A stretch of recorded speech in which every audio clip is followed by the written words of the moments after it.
So my wife and I started our juice business a year ago. It feels like it's been much longer than that. And so I'm going to share with you 5 lessons that I've learned from being in business. So our business idea originated like 5 years ago. So we're in the city. It's summertime. It was hot. My wife and I, who was my girlfriend at the time, we finished the workout. And I'm like, babe, I kind of want a smoothie. She's like, I kind of want a smoothie too. I didn't want to make a smoothie. She didn't want to make a smoothie. So we went on Google and searched for like juice bars near us. And so we found a spot. It looked legit and we checked it out. I asked the guy behind the desk or the table. He was the owner, got to know him a little bit. And I'm like, yeah, I'm gonna go with like the strawberry banana smoothie. Can you add a little bit of spinach too? So like, trying to be a little healthy.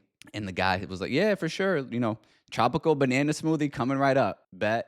Awesome. Great. So we wait for a few minutes and I'm watching the guy make my smoothie. And so he puts some water in the blender, puts a little bit of spinach in the blender, and then puts some powder into the blender. Mind you, I asked for a strawberry banana smoothie. Put some powder in the blender, blends it up, and it's like, here you go, tropical, whatever, strawberry banana smoothie. And I look at my wife and I'm like, babe, did I miss it? Did he put any fruit in the smoothie? And the answer was no. And I'm not gonna say the name of the business. I'm not gonna say what kind of product they used, but it was then that hit us. We're like, we wanted a smoothie. We didn't even get a real smoothie. So then we said, maybe we should start something so that we can provide people with nutritious meals, nutritious drinks, smoothies, juices, wellness shots, all that good stuff. And so that's how the idea started 5 years ago. My wife and I, we're passionate about health and wellness, and we wanted to share that passion with other people to help them make the healthy choice the easier choice, if that makes sense. However, what I've learned is that there's a difference between doing what you're passionate about just out of fun, right? You're excited, you enjoy it, it's something you like to do, and doing it because it's fun, but also turning it into a business. So it's going from a passion project or something you enjoy doing to a business. So it's different, and I'm going to share with you some of those things. Before I continue, though, I want to share a quote from Walt Disney. If you've listened to this podcast at all, if any of the other episodes, you know that I'm a big fan of quotes, and I learned a lot through them. So this quote is from Walt Disney. He says, "The way to get started is to quit talking and begin doing." The way to get started is to quit talking and begin doing. So remember, I told you guys we're 1 year in business, a little over a year, but the idea originated like 5 years ago. So there was a 5 or 4 year gap between when we got the idea and when we actually started the business. And I talked a lot about it. Like I told my wife and I would always talk. I'd cast vision, right? I'm a big visionary. I'm sure many of you guys can relate. I'm like, babe, we want to do this, we want to do that, I want to do this, I want to do that. But it took 4 years for us to actually start. So the best way to get started is to quit talking and start doing. All right, so lesson 1, first thing I've learned from our first year in business. It's harder than I thought. It's harder than I thought it would be. And it's more rewarding than I thought it would be. We're having a great time with the business. Honestly, we're having a blast. It's my wife and I, we talk about it. It honestly brings us fulfillment and joy when we have customers placing orders, right? If they order a smoothie or they order a juice cleanse or wellness shots, whatever it is, because it makes us feel like we're playing a tiny role in this individual taking ownership of their health or optimizing their health. So it brings us great rewards, like true fulfillment, because we feel like we're playing a role in people taking ownership of their health, becoming healthier. It's also rewarding because we're having amazing conversations with customers. When we're at markets or when customers are picking up their orders, we have really good conversations. My wife, shout out to my wife, she's a nutritionist, and she'll give customers nutrition advice. Like, all right, I want to lose weight, or I want to build more muscle. I want to do this. I want to do that. And so my wife, Hannah, is helping them do that. Like, that's super rewarding, helping people take ownership of their health. So it's rewarding. Absolutely. However, running a business is hard work. It's especially when you're starting off, it's the unknown, right? There's so many things we didn't know. We didn't know accounting or taxes or sales or all these different tiers of business or aspects of business that you learn as you go. All right, well, how do I price out our products? Are we too high? Are we too low? Are we right in the middle? Do we want to be in the middle? Do we want to be on the higher side? So, all these different aspects of running a business, right? So, it's fun, it's rewarding, but it's also more difficult than we thought it would be. Second thing we've learned from our first year in business is that having a vision isn't enough. You still need to be able to execute. Having a vision isn't enough. You still need to be able to execute. Many people have a big vision or have big vision. I consider myself a visionary. My wife would probably attest to this. I'm always saying things that I want to accomplish, saying things that I want to do, people I want to help. However, just having the vision isn't enough because we still need to be able to execute. We still need to be able to lock in on the day to day to be able to get eventually to the place that we want to be. So, for example, I have a vision for our business. We're going to start a backtrack. You notice how I said we're going to start or we're going to do? Not one day I may want to do, because language is important, but in the future, we're going to have a supplement line. So we're going to offer clean protein, right? Whey protein, grass-fed whey, vegan protein, creatine, all these healthy, clean supplements that's actually nourishing to your body. No fillers, none of that crap. My wife and I, we want to have a wellness center, right? Contrast therapy. My wife loves Pilates, so we'll have a Pilates studio, yoga studio, a wellness center, right? A one-stop shop. You can come in,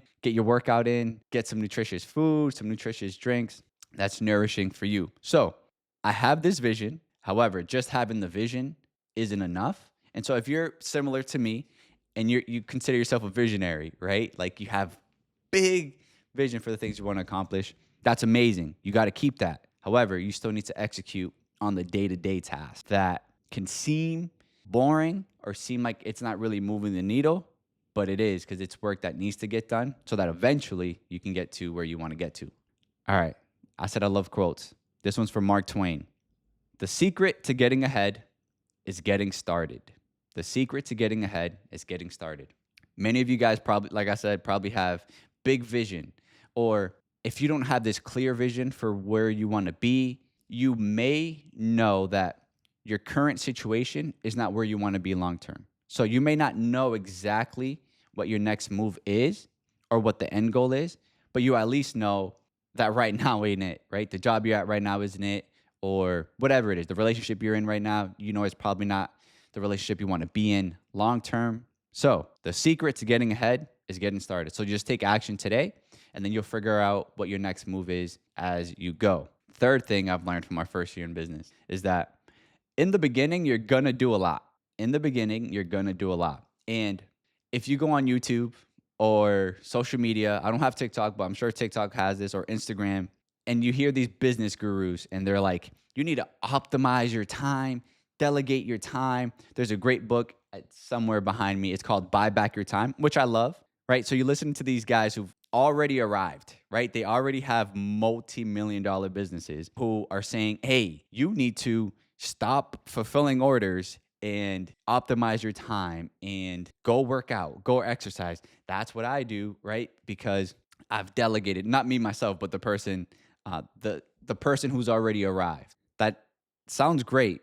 And yes, at some point we should get there, right? Where we're not doing everything ourselves, but in the beginning, you're going to do a lot of things yourself because one, you don't have the resources yet, right? Like the monetary resources to hire someone or pay someone to do whatever it is that your business provides, right? If it's a service business or a product business. So it is a lot of work in the beginning. However, I'll speak for myself. I know I can speak on behalf of my wife.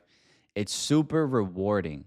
You get to create a business, right? Something from scratch, something that typically you're passionate about, and share it with people. There's no one telling you what to do. There's no one telling you what you can't do. Really, it's the customer who will let you know if your product's good or not. But it's really rewarding because you get to create something from scratch. I don't know if you guys have ever worked somewhere, right? A W-2 or 9 to 5, and there's many things that you don't agree with, right? With the leadership team or the way that things are done. The beauty of entrepreneurship is that you're now the business owner and you get to create your core values, right? What do you actually value? And share that with your community and with your customers. So you set the course or you set the tone for the culture of your business. Something that just came to mind now is that it's important to start that now, right? Determine what your values are Not what you want them to be, but like be honest with yourself.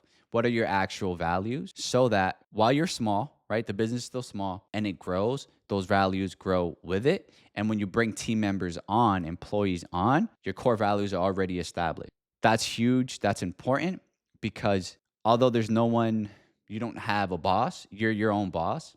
You still want to do things with excellence and you still want to hold yourself accountable. If you do have a team member or partner, hold each other accountable so that when you do bring team members in, the culture is already set. So the fourth thing I've learned in our first year of business is that not every customer is for you. Not every customer is for me. And that's okay. So I'll share a story, right? So we had a potential customer come up to us and she's like, "How much for a 3-day juice cleanse?" And I told her what the price was. And she literally made this face. She's like, "That's so expensive. Who would pay that for a juice cleanse?" I clapped back. All right. I clapped back. What I told her was people who value their health. And she made a face like, and she was speechless. And can I just say, I'm gonna get in my soapbox. Can I just say that there's a time and place for you to clap back at your customers. And the thing that, oh, customers are always right. Nah. And in my opinion, that's BS. That's bogus. So this customer who said that our products were too expensive, I then responded with saying, "Hey, it's an investment in yourself, and people who value the health will make the investment." Another thought that just came to mind on the spot is that it's not that the product is too expensive, right? I'm gonna get into another soapbox. Expensive is relative, right? What might be expensive for you might not be expensive for me, and vice versa. Also, if I value that product, I'll pay whatever the price is because I see the benefits or the value that may come from it. So it's not that our products were too expensive. It's that this person didn't value the benefits that our products would give her. She may go to Chick-fil-A, and I mentioned Chick-fil-A quite a bit because, hey, shout out Chick-fil-A. Nothing against Chick-fil-A. But a Chick-fil-A meal, $15, $20, and she'll swipe the card or whoever will swipe the card, no problem. But if it's $15 for a smoothie, now it's a problem, right? So it's not necessarily that it's expensive. It's about what you value. My wife will laugh at this, and some of my friends will laugh at this as well because I tend to correct when they use the term expensive. So if my wife or one of my buddies is like, "Bro, I want to get this, but it's super expensive," what I tell them is, it's funny because they kind of know it's coming. And what I say is that, "Bro, it's not that it's expensive. It's just that it's not an investment you're willing or able to make at the time." So it's not that it's too expensive. It's that it's something that you're not willing or able to invest in at the time. I like that reframe. I think it's important. I think language is important. So, all right, point 4, not every customer is for you. Not every customer is for me, and that's okay. It's okay to turn customers away. I got another story based on this point. Not every customer is for you. We had a customer and we love our customers. We have amazing customers, but every now and then you get, one or two that can bring forth some headaches, right? But we have amazing customers overall. But we had a customer who would place an order and then reach out and say, "Hey, can you actually customize this? Can you add this? Can you add that? Wait, I changed my mind. Can you, wait, no, but can you add this? Can you remove ginger? Can you add ginger? Can you remove turmeric? Actually, is turmeric good for me? Can you put turmeric? Hey, I heard turmeric is good for inflammation. Is that correct?" It is correct. Just like my wife told you 10 and 15 times. It is good for inflammation. And so much back and forth, right? At a certain point, and my wife's back and forth texting with the customer. And I looked at my wife and I was like, "Babe, it ain't worth it. It is not worth the headache." So not every customer is for you. And it's okay to turn away customers. So that's something I learned. I know I kind of got in my soapbox there for a minute, but it's okay to turn away customers. Not every customer is for you. The fifth and final thing that I've learned in our first year of business is how blessed my wife and I are with amazing friends in an amazing community. People who show up and support us day in, day out. And listen, not everyone can support you financially, right? Not everyone can buy your product. Not everyone was able to or is able to purchase our product, but they like our posts on social media. They share our posts. They text us. They encourage us. They ask us if there's anything we need, if there's a way that they can support us, right? That's not necessarily financial. I think about one of our very first events. Our good friend, I'm going to give you a shout out. Our good friend Lo, shout out to Lo. She was over the house, and we had some products that we had to make. We had some juices we had to make. And she was like, "Hey, we're coming through. My husband and I, shout out to my brother Josh, they're coming through. And whatever you need, we're willing to help." And Lo put stickers on bottles. She was putting juice into the bottles. She was locked in. It seemed like she was really enjoying it, enjoying supporting us and being together. That is support. Friends who let us know about different events. We have so many friends who are like, "Hey B, hey Brandon, hey Hannah, you really need to speak to this person. Hey, I'm gonna connect you with this person because I think they could add value to you," and vice versa, right? That's the power of community. So I just want to encourage you, if you don't have that yet, it's important to put yourself out there and build a healthy community. It takes time, it takes vulnerability, but it's worth it. So, fifth thing I've learned in business is how blessed we are, my wife and I, with amazing friends and an amazing community. Now, I want to give you guys a resource, and many of you guys know that I love to read.